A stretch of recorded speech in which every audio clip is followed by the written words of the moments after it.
반갑습니까? 그러면 일단 지금부터 문학을 어떻게 읽어야 되는지에 대해서 한번 얘기를 해볼 거예요. 네, 일단 기준은 수능으로 했는데 꼭 수능이 아니더라도 문학을 문제를 풀 때에는 꼭 이런 원리를 지켜야 돼요. 그러면 네, 한번 여기부터 볼게요. 일단 중요한 거 세 가지를 뽑아왔어요. 네, 일단 우선적으로 핵심을 읽자라고 얘기를 했는데 이게 무슨 소리냐면 보통 떠오르는 문학 지문들 막 생각을 해보면 엄청 긴 것들도 많고 물론 짧은 것도 많긴 한데 엄청 긴 것도 많고 되게 생각보다 복잡해요. 그쵸? 네, 그래서 그 지문을 만약에 다 읽으려고 한다면 그 시험은 터지는 거예요. 한번 어, 그래서 여기서 핵심을 읽어야 되는 건 상황이 있고 대립 갈등, 정서랑 태도가 있어요.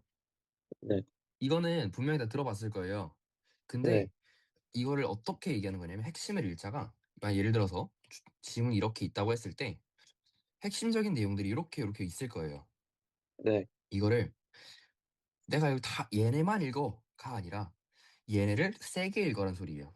뭔 소리냐면 읽고 흘러 흘러 읽고 강조해서 읽고 흘러 흘러 읽고 강조해서 읽고 흘러 흘러 읽는 거죠. 일단 느낌만 알아주면 돼요.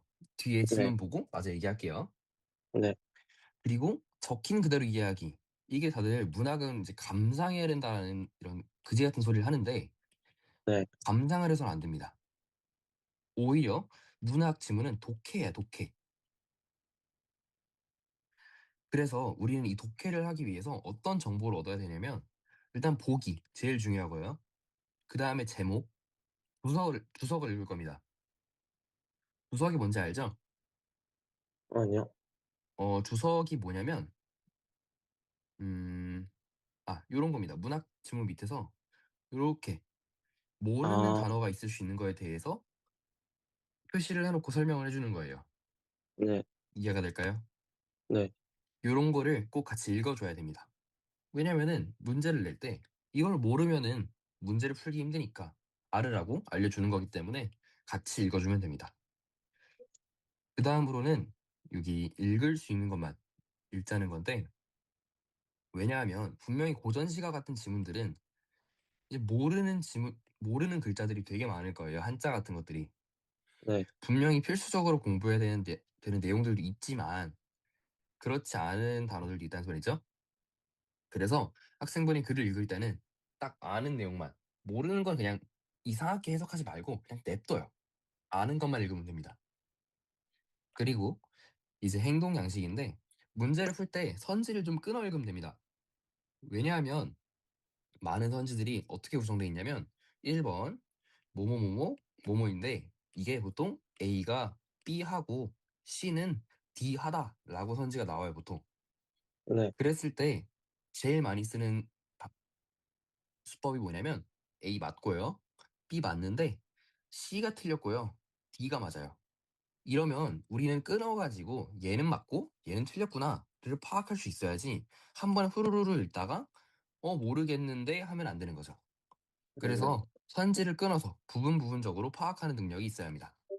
네, 그리고는 여기선 허용 가능성을 판단하자라고 하는데 이게 문학이다 보니까 보기엔 되게 추상적으로 느껴질 수 있어요.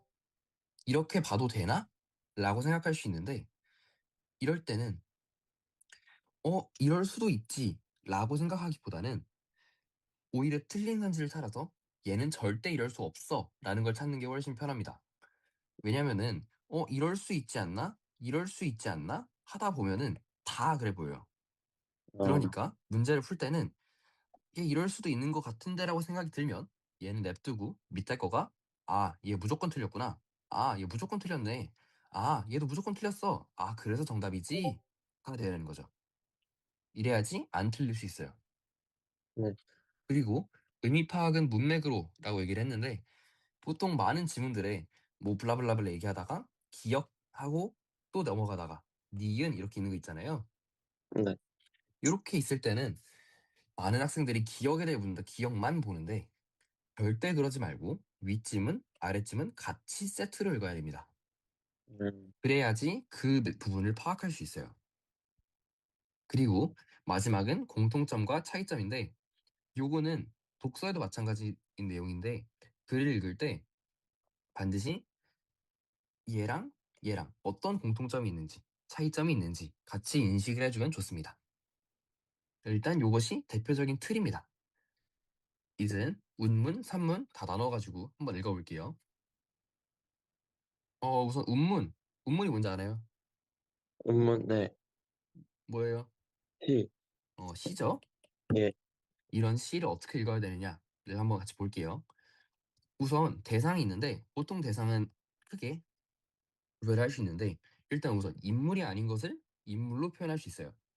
이게 어떤 뜻인지 혹시 이해가 될까요? 아니요. 어, 한번 예를 들어 볼게요. 뭔가 어떤 대나무가 있고 대나무가 어떤 눈을 맞고도 곧, 굳게 서 있는 상황이라고 생각을 해볼게요. 네. 보통 이런 상황이라면 이 시를 쓴 사람은 어떤 의미를 품고 있는지 혹시 떠오르는 게 있을까요? 그, 어, 모르겠어요. 이런 상황이라면 대나무는 눈을 맞고도 꼿꼿하게 서 있는구나. 그렇다면 나도 또 나도 이렇게 어떤 역경을 맞이하더라도 곳곳이 서 있겠다라는 의미로 해석을 할 수 있는 거죠. 음, 정리를 하자면 인물이 아닌 것에 대하여 인물을 투영하여 표현했다는 소리죠. 네. 그래서 보통 많은 시에서 자연을 언급하는데 진짜 자연을 다룰 수도 있고 그 자연 속에서 나를 표현할 수도 있어요. 그래서 자연이구나만 하지 말고 이 자연이 설마 나를 의미하나? 라고 생각을 하면서 풀면 좋아요. 그리고 유사, 대비, 비교라고 써 있는데 이제 많은 시에서는 뭔가 비슷한 것들끼리 예를 들어서 뭔가 자연의 이미지인 것들, 속세의 이미지인 것들 이것저것을 같이 나열합니다. 네. 그랬을 때 자연끼리는 유사한 애들이고요. 속세끼리도 유사한 애들입니다.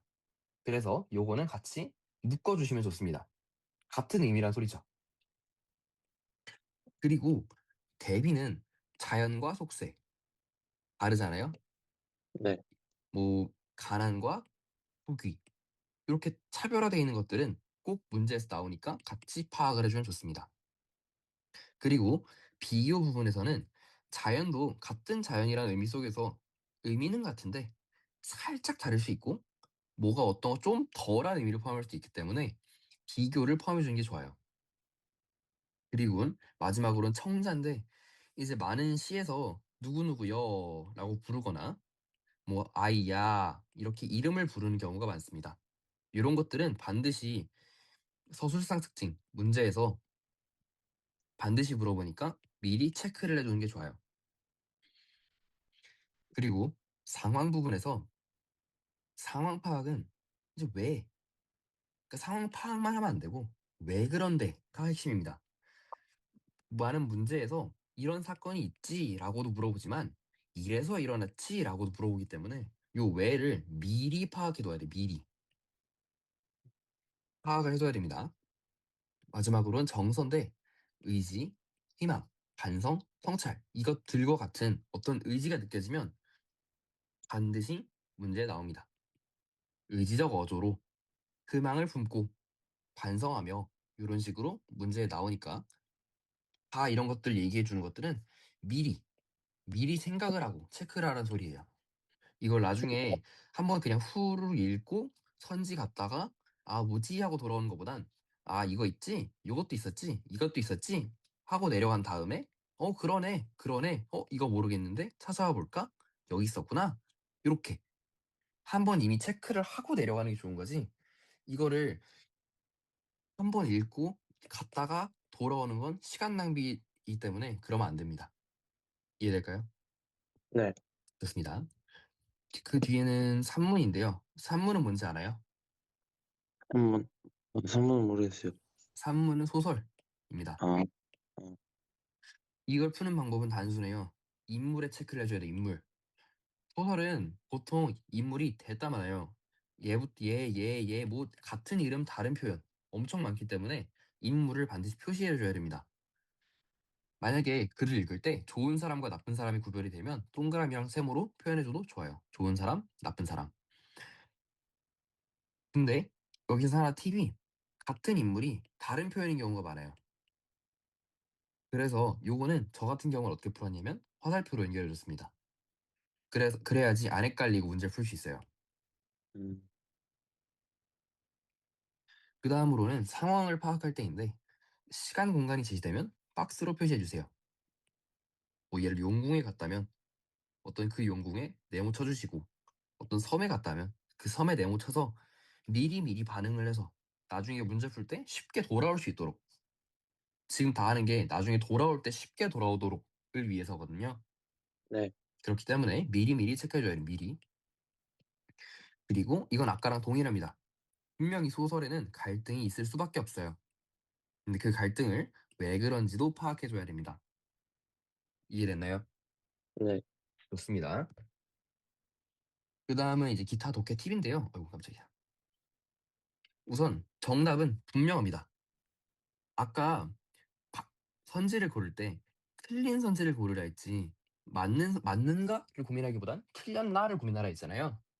네, 그렇기 때문에 정답은 무조건 분명합니다. 애매한 선지는 내신에선 그럴 수 있긴 한데 모의고사에선 그렇지 않아요. 애매한 선지라는 건 존재하지 않습니다. 왜냐면 이게 애매해버리면 수능은 어떻게 내죠? 수능에 이거 이의 신청 들어오면 큰일 나기 때문에 애매한 선지 나오잖아요. 무조건 틀렸거나 무조건 맞아요. 음, 그렇기 때문에 너가 잘 모르겠다고 해서 틀린 선지가 아닙니다. 네, 보통 이게 모르는 선지가 나오면 틀렸다고 찍거든요. 네, 그건 그냥 모르는 거지 틀린 게 아니에요. 그러니까 모르는 선지가 나오면 그냥 세모치고 넘어갔다가 나머지가 틀린 걸 체크하고 아 그랬구나를 하세요. 오케이? 네, 이렇게 이해해 주셔야 합니다. 그 다음은 이제 대표적인 함정을 조심하자인데요. 대표적으로 나온 함정들이 이렇게 한 세 가지가 있어요. 각각 어떤 건지 설명을 해줄게요. 음, 예를 들어서 주체곡은 A는 지문에서 A는 B 했고 C는 D 했다라는 지문이 있다고 볼게요. 네, 이제 이런 문제 가지고 어떻게 선지가 나오냐면 1번, 1번, 2번 뭐 쭉 내려가다가 어떻게 나오냐면 A가 D 했니? 라고 물어봅니다. 틀린 말이죠. 네, 근데 많은 아이들이 내가 아까 위에서 말했던 것처럼 미리 체크해라를 안 지켜가지고 A, C 인물 파악 안 해놓고 그럼 이제 다시 올라가서 어딨지 찾다가 A랑 D가 보이잖아 여기. 네, 맞나 본데? 하고 이걸 답으로 생각을 하는데 틀렸죠. 네, 그러니까 반드시 누가 뭘 했는지 누가 얘를 주체를 왜곡해 버리는구나 라는 거를 생각을 하면 좋아요. 네, 그래서 하는 말이 그냥 단어 보고 반응하지 말라는 거예요. 단어가 아니라 그 문장을 보고 파악을 해야죠. 그래야 됩니다. 안 그러면은 이런 주체 왜곡에 쉽게 당할 수 있어요. 네, 그 다음에 두 번째 이제 방향성 왜곡인데 방향성 왜곡도 이것도 되게 비슷해요. 방향성은 뭐 시간이 될 수도 있고 공간이 될 수 있는데 예를 들어서 철수가 어, A 방에 있다가 B 방으로 이동했다 네, 라고 표현할 수 있는데 당연히 선지에서는 어떻게 나오겠어요? 철수가 B에서 A로 이동했니? 라고 물어봅니다. 네, 그러면 이 화살표 못 보면 바로 틀리는 거죠. 그러니까 이것도 방향성을 잘 생각을 해줘야 돼요. 음, 그 다음엔 인과 왜곡인데 인과 왜곡은 뭐냐면 원인과 결과를 다루는 거예요. A가 원인이 돼서 B가 발생했다를 그럼 너 B가 원인이 돼서 A가 발생했니? 라고 물어볼 수도 있고요. A와 B가 동시에 일어났어요. 라는 말을 A가 먼저 일어나고 그 다음에 B가 일어났니? 라고 물어볼 수도 있는 거예요. 네, 공통적이 뭐냐면 이미 지문에 있는 말을 가지고 바꿨죠. 네, 이미 있는 말을 반대로 바꿔 말하든가 이렇게 표현을 해준다면 아이들이 무조건 안 읽고 그냥 넘어갔다가 '어라 뭐지?' 하고 체크했다가 틀리는 거죠. 그래서 얘네들은 이름을 명명해 주고 꼭 기억을 하는 게 좋습니다. 네. 그다음으로는 변화에 집중하자인데요. 보통 수능이나 모의고사 지문은 이렇게 지문이 있으면 문제 하나, 문제 둘, 문제 셋, 문제 넷 보통 이렇게 있어요. 요런 식으로 지문, 문제. 그렇기 때문에 보통 문제에다가 되게 중요한 내용을 담고 싶어 해요. 그래서 핵심적인 내용, 즉 변화라는 게 출제가 되는 건데, 그러니까 상황의 변화. 예를 들어서 뭐 마을 사람들이 A라는 사람을 되게 싫어했다가 어떤 사건이 지나서 A가 되게 좋아졌다. 요런 느낌. '아 변화가 발생했구나.' 요런 걸 인식을 해야 되는 거죠. 이해가 네. 될까요? 네. 좋습니다. 지금은 제가 육모랑 구모 지문이거든요. 네. 그냥 제가 어떻게 적용할 수 있는지